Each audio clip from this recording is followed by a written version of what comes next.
248조 248조 제19장 설립에 의한 코먼웰스의 종류와 주권의 승계에 대하여 앞에서 우리가 그 설립은 영어로 하면 institution입니다. institution.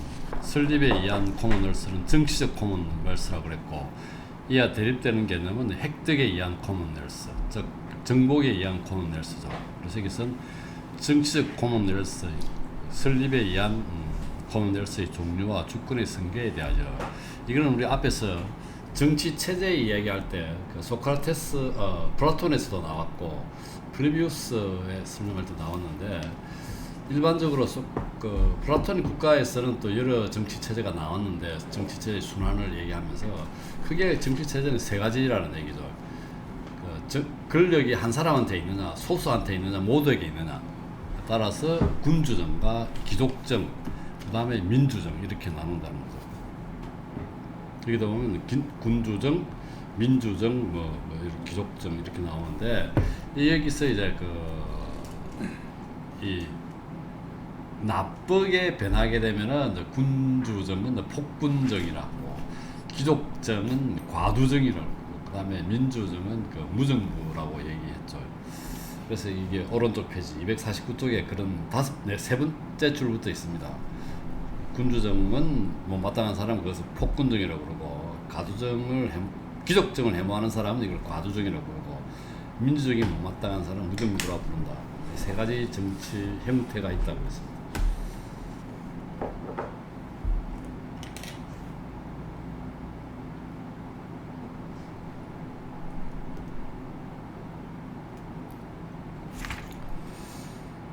그 다음에 249쪽에 그 오른쪽 부분에 적어놓은 글이 종속적인 대표자의 위험성.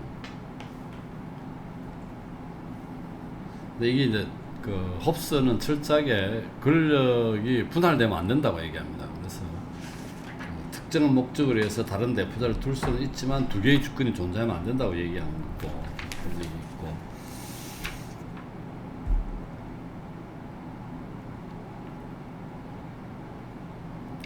그 다음에 251쪽에 보면은 세 종류의 코먼웰스, 아까 군주정, 귀족정, 민주정이죠.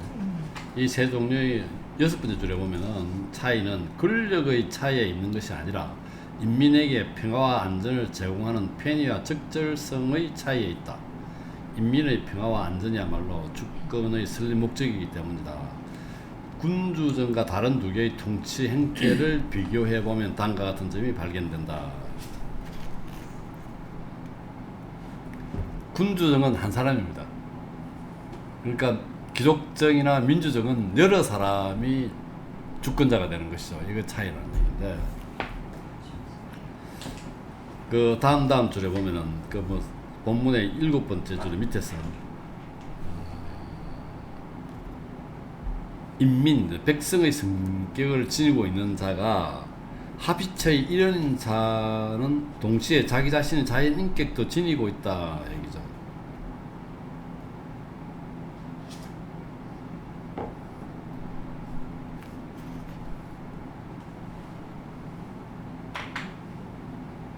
금방 말씀하신 거. 그게 이게 뭐냐면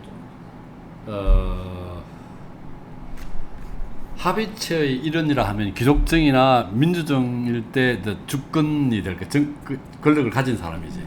이 사람은 그 주권자도 되지만 자연인도 된다는 거지. 자연 인격도 가지고 있다는 거지. 군주는 군주 지 혼자밖에 없지만 일반 합의체의 일원인 사람은 일반 인민도 되고, 그 다음에 거기 주권의 권력을 갖고 있는 주권자가 된다는 그런 얘기고. 그런데 이런 경우에 제일 밑에 두 번째 줄에 보면은 공익과 사익이 충돌하는 경우 대부분 사적 이익을 선택한다. 정념이 이성보다 앞선다는 거죠. 인간의 정념은 보통 이성보다 강하기 때문이다. 사적 이익을 앞세운다는 거죠. 공적 이익과 사적 이익이 자기가 두 개의 인격을 갖고 있기 때문에 권력의 대표자, 합의체, 이론, 그 다음 자연인, 그러면은 사적 이익과 공적 이익이 충돌하게 되면은 사적 이익을 보통 앞세운다는 얘기입니다. 근데 군주정의 경우는 지 혼자니까 사적 이익과 공적 이익이 이제 뭐 일치한다라고 되어 있죠. 거기서 공익과 사익이 긴밀히 결부되어 있을수록 공익도 크게 증진된다. 이거는 군주적인 경우죠. 그리고 사익을 저기 하게 되면은 결국 공익도 증진되는데, 그러나 보통의 경우, 기독적이나 민주적인 경우는 사익이 증대된다고 해서 공익이 증대되는 거 아니라는 얘기죠. 이게 보면은 다섯 번째 줄에 여섯 번째 줄인가 252쪽. 한편 민주주의나 기독정에서는 공공의 본능이 부패한 야신가들의 개인 재산을 늘려주지는 않는다. 그 사익과 그게 공익이 같이 가지 않는다는 거죠. 그러나 그러한 사익이 확대되는 데는 오히려 편파적인 충고나 배임 행위나 혹은 내란이 더 낫다는 거죠.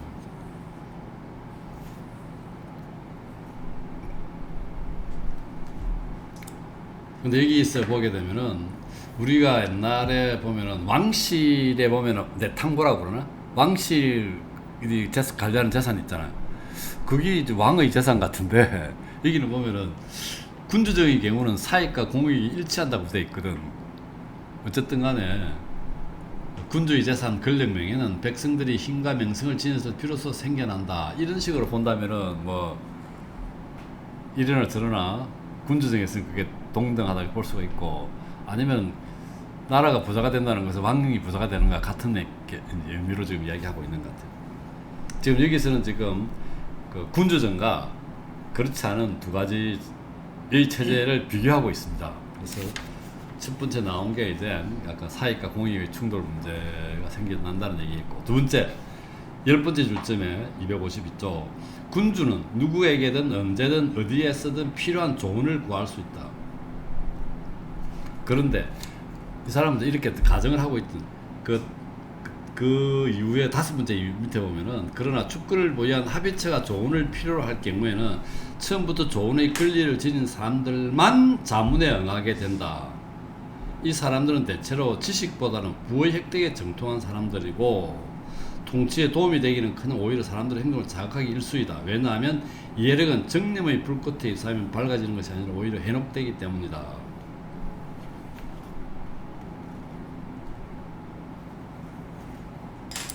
또한 합의체 자체가 다수로 구성되어 있기 때문에 비밀리에 조언을 구할 장소도 시간도 없다.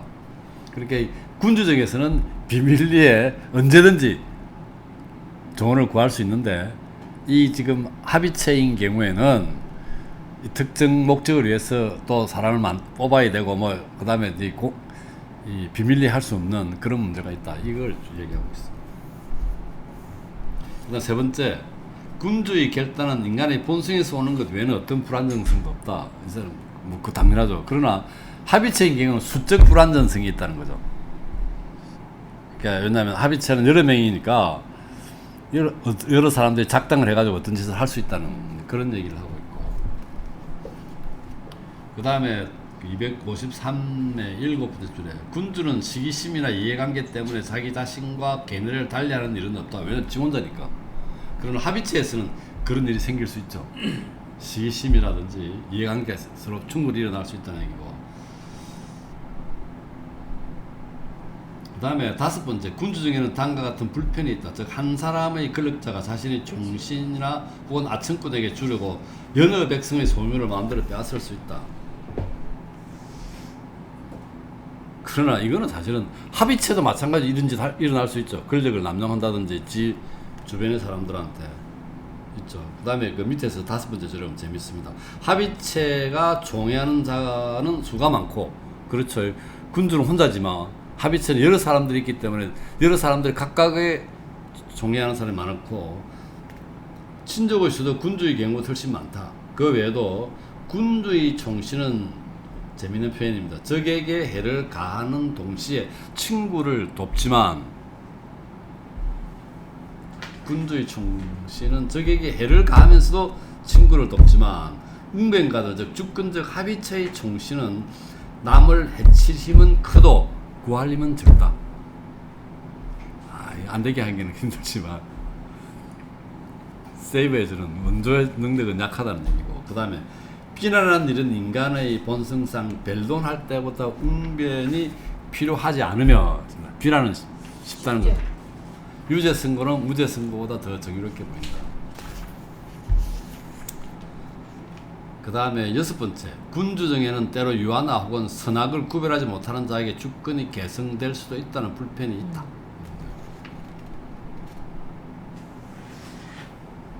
근데 그는 이것도 이 사람은 약간 군주적 옹호한 자이기 때문에 약간 변명 비슷한 걸 넘어갑니다 하고, 거기에 보면은 254쪽에 그 밑에 10번째 줄쯤에 이때 만일 혼란이나 내란과 같은 문제가 발생한다면 그것은 군주정이라는 통치 형태의 원인이 있는 것이 아니라 백성들의 야심과 부정 때문이다. 백성만 제대로 하면은, 백성의 도리만 제대로 지키면은 애가 어리든 말든 뭐 문제가 안 생긴다는 얘기. 이런 백성의 의무가 무엇인지, 또 주권자의 권리가 무엇인지에 대해 백성들이 충분한 교육을 받지 못한 경우 통치 행태를 불문하고 어디에서나 똑같이 생길 수 있다.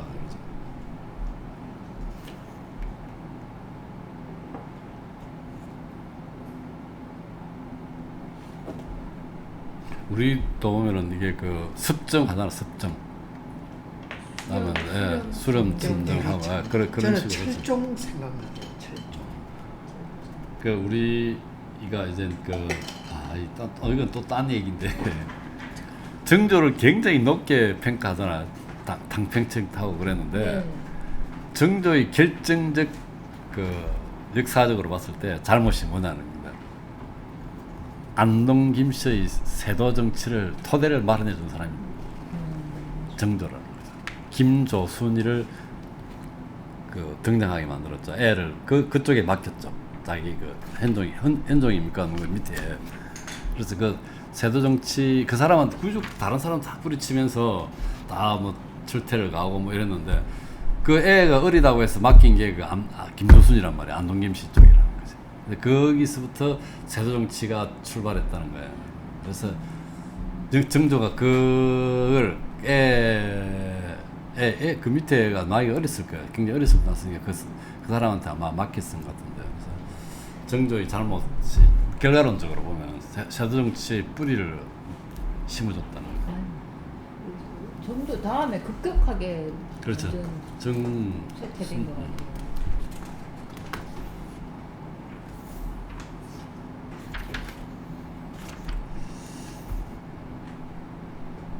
그 다음에 256쪽에 보면은 뭐 군주정의 정의 및 기타 통치 행태들 이렇게 되어 있는데 여러 가지 또 설명하는 게 있습니다. 보면은 선거왕이란 말이 있는데 256쪽에 밑에서 6번째죠. 선거왕이라는 거글력이 일대에 한정된 경우와 일정한 연수 또는 월수에 한정된 경우가 있다. 전자는 오늘날 기독교 세계의 많은 지역에서 볼 수 있으며, 기독교 그냥 교황은 일대 오랫동안 하는 거 아니야?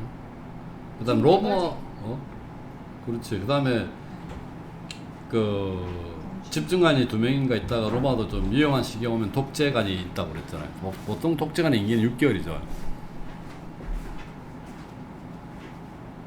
후계자를 임명할 권리를 가지고 있다면 선거왕이 아니고 세습 군주라고 볼 수 있다는 그런 얘기.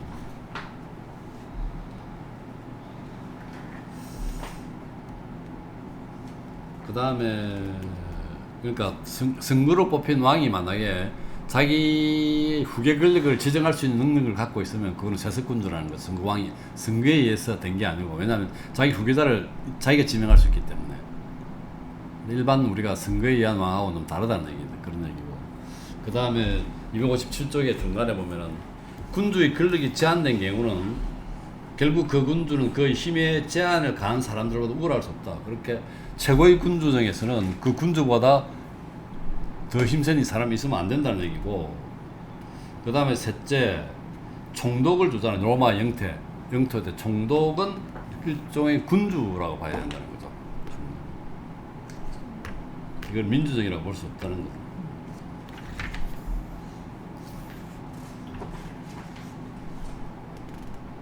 그 다음에 258쪽 중간에 개성권에 대하여 재밌는 표현은 이 모든 통치 행태의 재료는 인간이 재료입니다. 통치 행태의 재료는 인간이라는 거죠. 필멸이기 때문에 인공인간의 이 코먼웰스의 생명을 영원히 보장해줄 질서가 필요하다는 거고, 그래서 개성권은 인정돼야 되고, 개성권은 누가 가지냐? 259쪽 오른쪽 보면 밑에 보면 현 군주가 개성 결정권을 지닌다는 거죠. 민주적은 전혀 해당되는 얘기 아니죠. 군주 정했어. 그 다음에 260쪽에 보면은 왼쪽 끝 밑에 개성은 명시적으로 표현된 말에 의해 인정되고, 혹은 오른쪽 페이지, 혹은 관례의 변화를 일으키지 않으면서 관례에 의해서 그럴 수 있다는 얘기죠.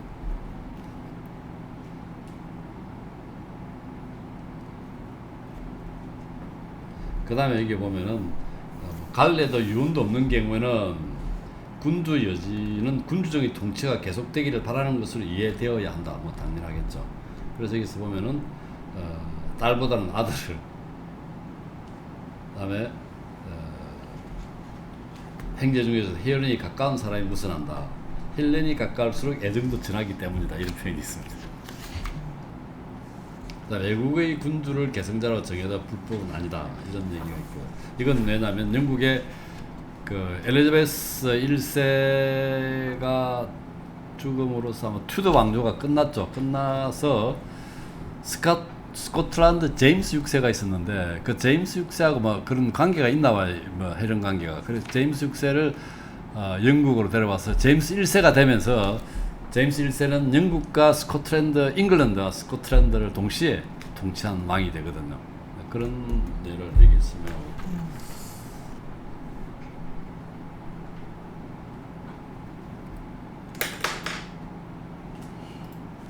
그 다음에 다음 장 20장 국권적 지배와 전제적 지배에 대하여.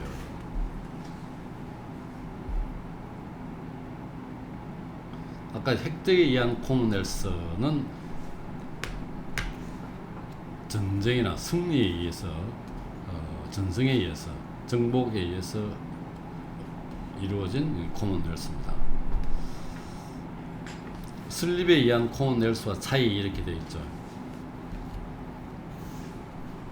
그게 보면은 설립에 의한 코먼웰스는 사람들이 상호간의 두려움 때문에 주권자를 선택하여 수립되는 데 반하여, 획득에 의한 코먼웰스는 사람들이 두려워하는 바로 그 사람에게 복종함으로써 수립된다는 것이다. 어느 쪽이든 모두 공포 때문에 수립된다. 죽음이나 폭력에 대한 공포 때문에 맺은 신의 계약은 무효라고 주장하는 사람들은 이 점에 주의할 필요가 있다. 이때 코먼웰스 성립되기까지는 공포 때문에, 죽음이나 뭐 폭력에 대한 공포 때문에 코먼웰스 성립됩니다. 이거는 유효한 신의 계약이 되겠죠. 그러나 다음 페이지 265쪽 설립되거나 획득되고 나면 어쨌든 공포 때문이든 폭력에 의한 뭐 죽음에 대한 공포든 폭력의 공포든 획득되고 나면 죽음이나 폭력에 대한 공포 때문에 생긴 약속은 그 내용이 법률에 반하는 경우 신의계약이 아니라는 거죠. 신의계약이 만들어진 것은 공포 때문에 만들어졌지만 안전을 위해서, 그러나 일단 이게 성립되고 나면 법률에 반하는 경우 죽음이나 폭력에 대한 공포 때문에 생긴 약속은 이행 의무가 없다는 얘기입니다.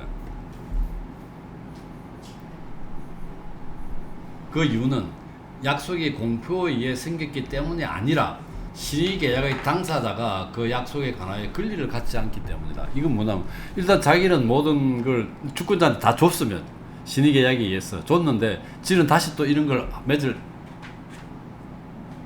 권한이 없다는 것이죠. 그 얘기입니다. 한번 읽는 사람 모를 텐데. 모르지. 이 말이 헷갈리지만 무슨, 이게 자기는 일단 먼저 줬기 때문에 자기는 그런 권한이 없다는 거야. 다시 줬기 때문에 자기는 자기를 주권자한테 자기 모든 권한을 줬잖아.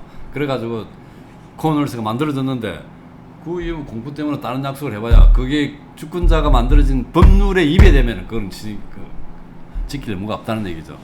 이 사람은 당사자가 아니라는 거지. 권리를 갖고 있지 않은 사람이라는 겁니다.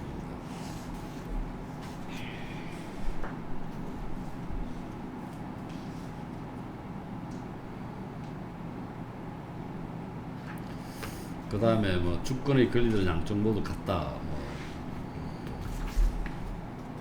권리와 결과는 양쪽 모두 같다잖아요. 주권의 권리들은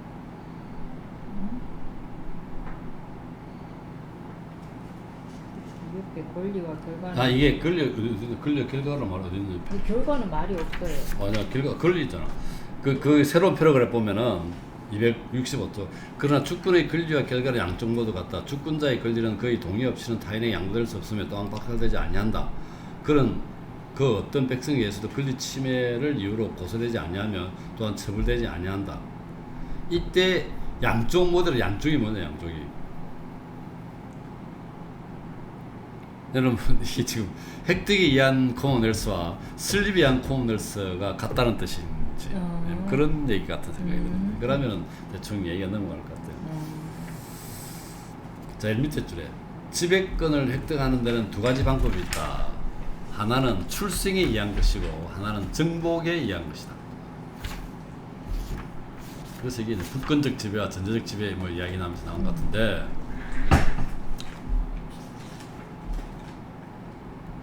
재밌는 표현이 네 번째 줄에 보면 그러나 이 권리는 그 자식의 업의라는 이유에서 즉 출생 그 자체에서 생기는 것이 아니라 자식의 동의에서 생긴다고 그러죠.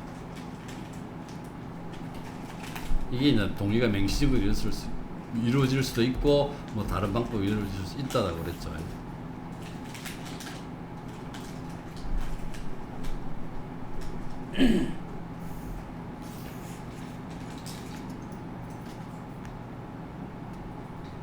그 다음에 재밌는 표현이 오른쪽 편 267쪽에 이 어버이와 자식 간에 네 번째 줄, 다섯 번째 줄 아무런 계약이 없는 경우는 지배권은 의무에 속한다. 와, 이게 모성 모계 사회 같아. 왜냐하면 완전한 자인 상태에서는 혼인법이 없었으므로 어머니가 확실하게 밝히지 않는 한 아버지가 누군지 알 수 없기 때문에 이런 그 아빠가 누구도 안 주죠. 그 다음에 어머니가 유기했을 경우는 양육자가 지배권을 갖는다. 그런 표현도 있고.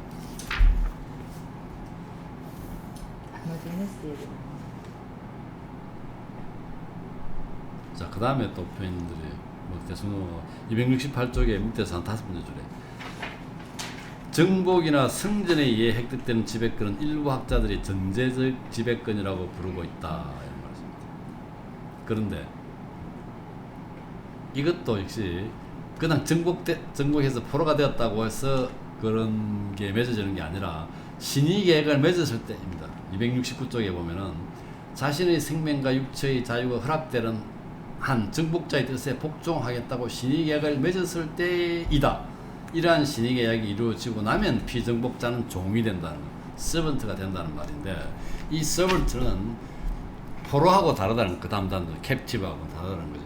포로는 흔히 노예라는 거죠.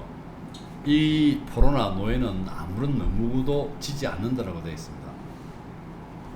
탈옥할 수도 있고 사슬을 끊어버릴 수도 있고 주인을 죽일 수도 있는 것이죠. 그러나 신의계획을 맺고 나면 종이 되면은 그렇게 못한다는 거죠. 그러나 종의 경우에는 사로잡혀 있기는 하지만 신체의 자유를 누리고 있는 자로서 도주하지 아니하고 주인에게 폭력을 가하지 아니한다는 약속에 의해 주인을 신뢰를 받고 있는 것이다.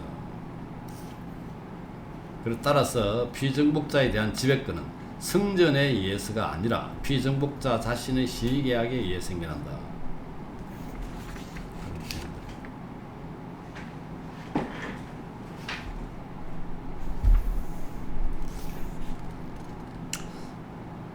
그 다음에 또 뭐 270쪽에 밑에서 다섯 번째 줄에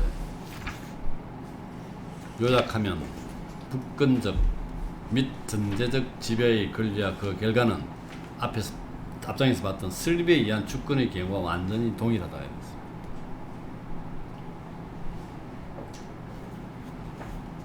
그 다음에 오른쪽에 271쪽에 왕족과 왕국과 가족의 차이 그 중간 딱 보면 그러나 가족은 전쟁의 위협을 무릅쓰지 않고서는 정복할 수 없을 정도로 큰 힘을 가지고 있지 않는 한 올바른 의미에서의 코먼웰스는 아니다.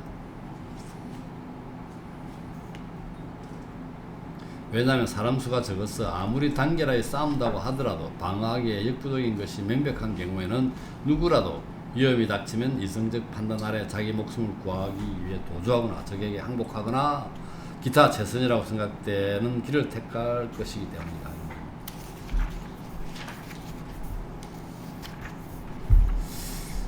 그 다음에 다음 페이지 272쪽 성경으로 본 군주정의 권리들 여기도 보면 뭐 모세 이야기 나오면서 그냥 절대적 복종 얘기입니다.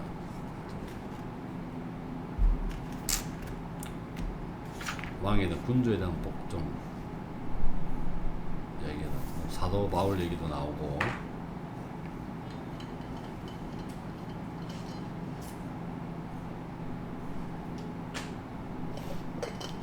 여기에서도 오로지 복종이다 그런 얘기입니다.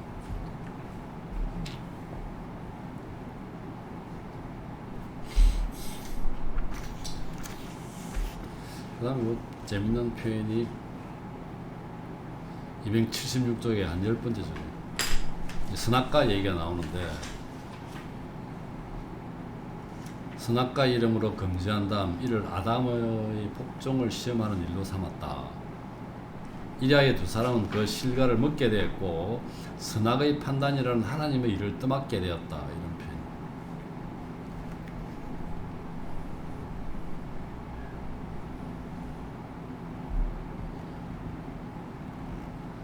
여기서 보면 이 사람도 보면 아까 군주에 대한 복종의 의미를 좀 강조한 것 같아요. 그래서 이 복종이란 말이 나옵니다. 밑에 네 번째 줄에도 이것은 나에게 복종해야 할 너희가 나의 명을 심판하려 하느냐고 물은 것이라 마찬가지다. 그 다음 277쪽 두 번째 줄에 따라서 내가 이해한 바로는 이성적 추론으로 보나 성경으로 보나 주권자 힘은 인간이 생각할 수 있는 최대의 권력이라는 사실은 명백하다. 리바이어든.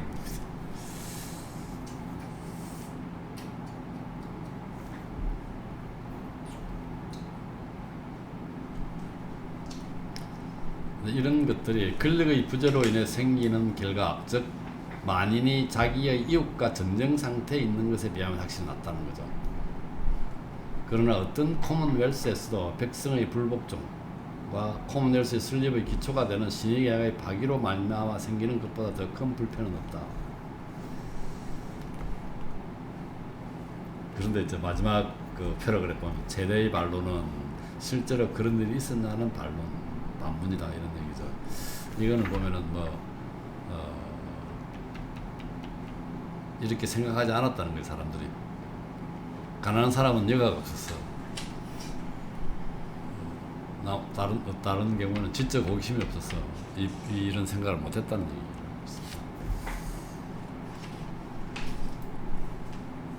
이 사람은 그 원시 상태가 어떤 그 투쟁과 투쟁의 상태로 봤기 때문에 그리하여 이런 그 안전을 보장하기 위한 그 절대적 권력자가 있는 것이 좋다라는 얘기를 지금 계속 하고 있습니다.